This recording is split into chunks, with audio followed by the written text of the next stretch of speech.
जो छोटा बच्चा था वो बहुत ही क्रिटिकल था, उसको कुछ उल्टी वगैरह हो रही थी और उसको देख के मुझे बहुत रोने को आया, मेरे पूरे होप ही टूट गए और मैं इतना रोई। हे ममाज एंड डैडीज, अगर अभी तक आपने स्नेहा का इससे पहले वाला वीडियो नहीं देखा है जिसमें स्नेहा ने शेयर किया है कि वो कैसे शादी के कई साल बाद IUI की हेल्प से प्रेग्नेंट हुई, पहले उन्होंने ट्रिपलेट्स कंसीव किए, किस तरह वो प्रेगनेंसी कॉम्प्लिकेशन से गुजरी, तो लिंक डिस्क्रिप्शन में है। आज स्नेहा आपके साथ शेयर करने जा रही हैं अपनी NICU जर्नी के बारे में, कैसे उनके ट्विंस में से सिर्फ एक ही बेबी बच पाया और किस तरह वो और उनकी फैमिली उस चैलेंजिंग टाइम से गुजरे। आप सोच रहे होंगे कि पहले मैंने बोला कि स्नेहा ने ट्रिपलेट्स कंसीव किए थे, फिर मैं बोल रही हूँ उसकी NICU जर्नी में ट्विंस के बारे में, ऐसा कैसे? तो आप डिस्क्रिप्शन में दिए हुए लिंक पर जाकर पूरी स्टोरी जान सकते हैं। और अगर आप मेरे 24 वीक्स प्रीमेच्योर बेबी की जर्नी देखना चाहते हैं तो उसके लिए भी लिंक डिस्क्रिप्शन में है। आइए जानते हैं स्नेहा की NICU जर्नी के बारे में। NICU जर्नी तो मतलब हाँ कैसे था कि मैं जैसे पूरा टाइम में पूरा बेड पे थी तो मेरे पैर सूज गए थे डिलीवरी के बाद और डॉक्टर को ये लग रहा था कि मैं पैर पे खड़ी भी नहीं रह पाऊंगी क्योंकि मैं मुझे टोटली ऐसे स्लांट करके सोई थी मैं 1.5 महीना जो भी थी मैं, पूरा पैर जो था पूरा मेरा ऊपर था और मैं जो गर्दन थी वो पूरा नीचे थी, तो मुझे बहुत ज़्यादा तकलीफ होता था। तो मैं आफ्टर सिजेरियन डिलीवरी के बाद मैं उठूंगी कि नहीं पता नहीं था, लेकिन सिजरी के बाद सेकेंड डे पे अगर चलते हैं तो ही वो बाकी का प्रोसीजर आगे होता है। तो मुझे उठा के मुझे थोड़ा ट्राई किया चलाने का, जैसे मैं खड़ी हुई पैरों पे, मेरे पूरे पैर थ्रू द डिलीवरी मेरे पैर कभी सूजे नहीं थे, लेकिन तभी मेरा पैर हाथी जैसा पूरा पैर हो गया था। तो फिर मैंने मेरे बच्चों को दूसरे हॉस्पिटल में थे और मैं उनके पास जा नहीं सकती थी, तो मेरी मम्मी थी उनके पास, तो मेरी मम्मी ने सब कुछ उनका कर रही थी और मैं मतलब मेरे मन में ऐसा था कि ठीक है मैं पूरी डिलीवरी मैंने झेल लिया जो भी तकलीफ था, लेकिन आफ्टर बेबी आने के बाद मेरे बेबी को या कोई भी मैं हैप्पीली सब ये करूँ। लेकिन जब भी मुझे पता चला कि बेबी बहुत ही छोटे हैं, एक बेबी 900 ग्राम का, एक बेबी 950 ग्राम का है, तो मेरे होप पूरे निकल गए थे, मैं पूरा मतलब ट्रोमा में चली गई थी वगैरह।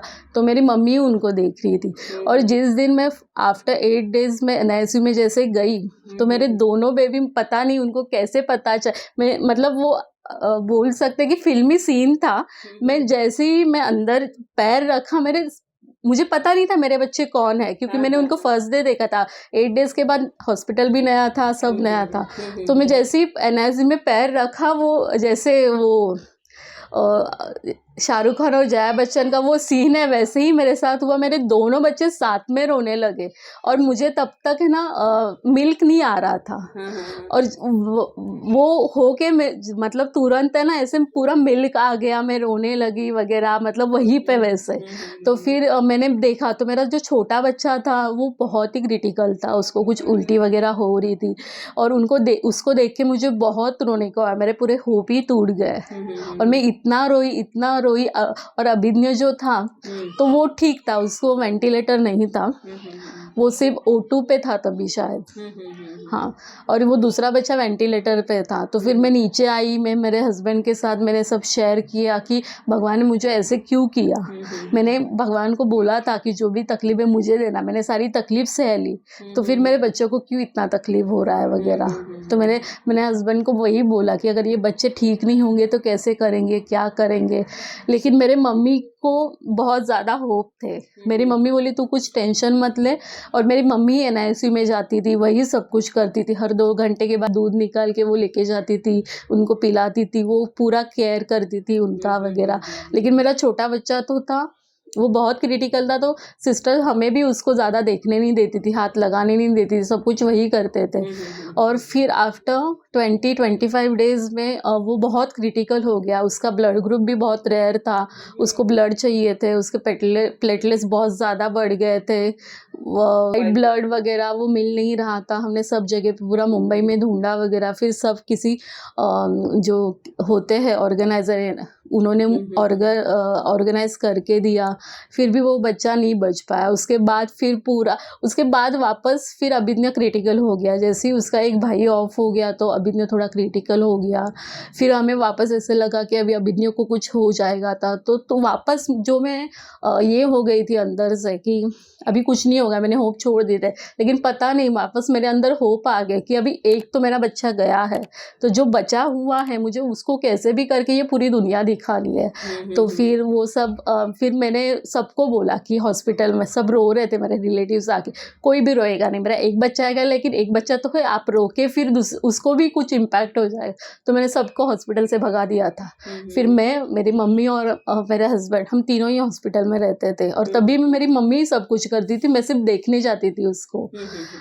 तो उसके बाद फिर थोड़ा थोड़ा उसमें इम्प्रूवमेंट आने लगा वगैरह। और मतलब मेरे फ्रेंड्स जो थे ना वो बहुत सपोर्टिव थे मेरे साथ। मेरे ज़्यादा कोई रिलेटिव्स नहीं थे, लेकिन मैं यहाँ पे बोलना चाहती हूँ कि मेरे जो फ्रेंड्स थे वो इतना मुझे सपोर्ट करते थे कि मतलब मेरा बच्चे को लेके वगैरह हॉस्पिटल में जो ट्रांसफ़र करना था वो मेरे फ्रेंड्स ने वगैरह किया। मेरी एक फ्रेंड है रेशमा करके, वो हमेशा बोलती कि स्नेहा तेरा बच्चा है ना बहुत स्ट्रॉन्ग है। वो सिस्टर मतलब जब भी उसको NICU में शिफ्ट कर रहे थे तभी वो विदाउट ऑक्सीजन था, और वो ऐसे सिस्टर ने उसको उठाया ना तो उसने ट्रे में ऐसे पैर रखा था एकदम स्ट्रांगली, तभी वो सिस्टर बोली थी ये बच्चा बहुत अच्छा करेगा वगैरह। तो अभी भी वो बोलती है, अभी भी मतलब जितना मैं उससे प्यार करती हूँ उससे ज़्यादा वो लोग प्यार करते हैं, और वो अभी भी उतना उसकी केयर करते। तो ये सब मामले में कैसे होता है कि अगर आप होप छोड़ दोगे और सबको मतलब सब होप छोड़ दोगे तो कुछ होता नहीं है। आपको होप रखने हैं, और सब ये जो बच्चे हैं ना इनको मतलब ये भगवान अगर ऐसा तकलीफ, मुझे अभी पता चला भगवान उनको ही तकलीफ देते हैं जो सह सकते हैं और जिनमें वो पावर है। सिर्फ आपको वो अंदर की पावर है ना वो बाहर निकालनी होती है, और आपको होप नहीं छोड़ने होते हैं। तो मैं एक्चुअली अगला क्वेश्चन यही था मेरा कि अभी ना मेरे पास बहुत से कमेंट्स आते हैं, ईमेल्स आते हैं, व्हाट्सएप पे आते हैं, जो पेरेंट्स अभी इस सिचुएशन से गुजर रहे हैं, जिनको अभी प्रीमेच्योर बेबी हुए हैं, तो आप उनके लिए क्या कहना चाहेंगे? क्योंकि इनके केस में इनका एक बेबी सर्वाइव कर पाया और एक नहीं कर पाया, तो ये दोनों तरह की फीलिंग्स से, दोनों तरह के उतार चढ़ाव से गुजरी हैं, तो ये आपको बताइए, उनसे आप क्या कहना चाहेंगे? उनसे मैं यही कहना चाहूँगी कि जो होता है वो जो फीलिंग्स आते हैं वो आते ही है। मतलब ऐसे नहीं है कि मैं बोलूँगी कोई भी माँ ऐसे बोल सकती है नहीं सब कुछ ठीक हो जाएगा, नहीं, वो माँ का पूरा उतार चढ़ाव होता ही है। और फादर का जो होता है, इसमें मैं मामा बोल रही हूँ, लेकिन जो फादर होता है उसको तो फाइनेंशियली देखना होता है, सब देखना, माँ को भी देखना होता है। तो फादर तो बता भी नहीं पाता है, माँ तो रो के सब निकाल देती है। लेकिन ये सब में ना मेन तो कपल को एक साथ में रहना चाहिए, एक दूसरे के ऊपर ब्लेम नहीं, कभी कभी होता है ब्लेम होता है, वो नहीं करना चाहिए। और हमेशा है ना भगवान को प्रेयर करते होना चाहिए। मतलब जैसे भी जो भी आपका भगवान है उसको प्रेयर करो, अच्छे थिंग्स करो।